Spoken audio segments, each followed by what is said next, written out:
but the second time. Nice, Kyle. Hey, everybody. This is Ben, along with Kyle Crusoe, who you've already heard, Hey. and Victor Drake. Hey, everybody. And we are opening a boring Theros pack, not our normal fare. We'll get back to our normal fare soon enough. Doing, pack one, pick ones, like the normal. We were talking about a Mel Brooks interview earlier, which is, we're all big comedy fans here. So, Absolutely. And that's super relevant to this pack, as you'll soon find out. Oh, what in this pack could be relevant to Mel Brooks? Nothing at all. I was just trying to back you up. I appreciate that. Thanks I'm for sorry I making made it me a liar, awkward. man. I'm sorry I made it a little awkward for you. Oh my goodness. Yeah, I have nothing even to talk about with this because we already talked about it in the last video. I can't ask you guys, do you like the set? I think we have a foil, by the way. Actually, I know we have a foil. And it's a rare! Alright. This pack's really good. This pack is quite good. I'm not going to argue with getting a lot of these cards first pick. Okay, so we're first picking, first packing this, right? Yeah, we're first picking, first packing. Although I think I have some stuff to say about it. That being said, I'm taking the Sphinx all day every day. I was saying, can we just go ahead and take that out? Cause yeah, that's pretty much. Before we take it out, though, tell them why it's so good. Hopefully they can read it. If they can't read it, it's a 3/5 flyer that you discard a card for 5 mana. That you discard a card and he gains hexproof. You tap him, and then every time he attacks, you get to scry 3, which is a very powerful ability. If we take him, we have Sylvan Caryatid. We have Horizon Chimera in blue, who is very strong. We have this guy. To be honest, what I was thinking before, and now it's not making much sense in my head, blue-green's really strong in this pack. Right. You could pretty much, if this was a sealed format, you could make a blue-green deck out of... But in a draft, you're going to want to pass those signals.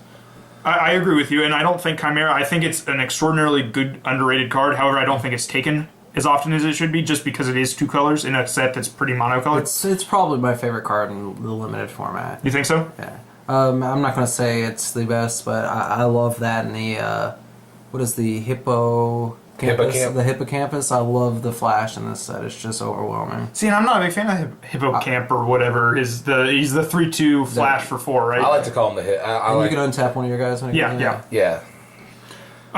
So, that all being said, we're all taking this foil Sphinx, right? Right. Yeah. He is foil after all. You It gotta is take foil, and it is the Adventure Time Sphinx, for God's sake. It is the Adventure Time Sphinx. In foil. It's true. It's very true. But besides that... Okay, so if this guy was out of the pack, which I think is what Kyle's getting at. I'd probably, as much as I like the Chimera, I'd probably stick with the Caryatid. I don't want to send too many signals that green's open, but I think I feel like this pack is very strong in green. Right. I feel like you're going to send a signal if you if you do take a green card, you're going to send a signal no matter what. Right. And fortunately, what you can try to do is kind of inhibit those signals later on as you're getting past. Just cut the hell out of green, sort of thing. But yeah, I'm on the Caryatid. I just think he's the best ramp in this set. Oh, by far. In a set that loves ramp. Oh yeah, green, especially green loves ramp.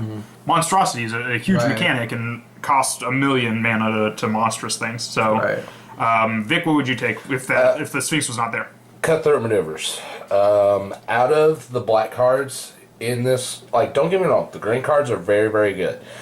But with this kind of a pack, I want to put somebody into green. I want to stay out of green as much as humanly possible. Fight. Yeah, I don't want to be in a fight. I want to put someone in green.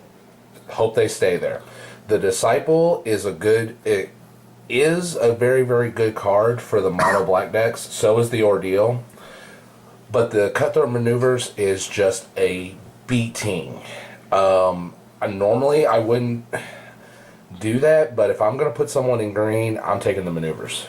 And I think if I were to pick, I'd probably pick the same as Kyle Crusoe over there. I would probably pick the Caryatid. I have a lot of problems passing the Chimera. I love blue-green. That is my favorite guild. Going back to Return to Ravnica and things like that. It's absolutely my favorite color combination in the set. Oh, just period in the set? Yeah. It's actually my favorite guild, period, across all of Magic. I Slippery Bogles. I love Slippery Bogles. Actually, I hate that deck, but that's a conversation for another day. Chosen by Heliod, I think, is my second pick, or Cutthroat Maneuvers, one or the other. Cutthroat Maneuvers, I feel like Ordeal of Erebos is one of the worst ordeals, but all of them are extraordinarily playable. So even the bad ones are extraordinarily playable. Chosen by Heliod is the only white card. I don't even count Artisan. Silent Artisan as a card. And it is playable. That's why I'd probably consider my second choice the Wave Crash Triton, just because he's a pretty good blue card in a pack that only has blue cards. Or has no blue cards, rather, sorry. Minus the Foil Sphinx. Right, that doesn't exist. It's not existing right now. It is not existing. So, alright, so we actually had like all different colors. That's fairly rare. So we should probably fight now, right? Yeah, something like absolutely. that. Okay. I think I win, though.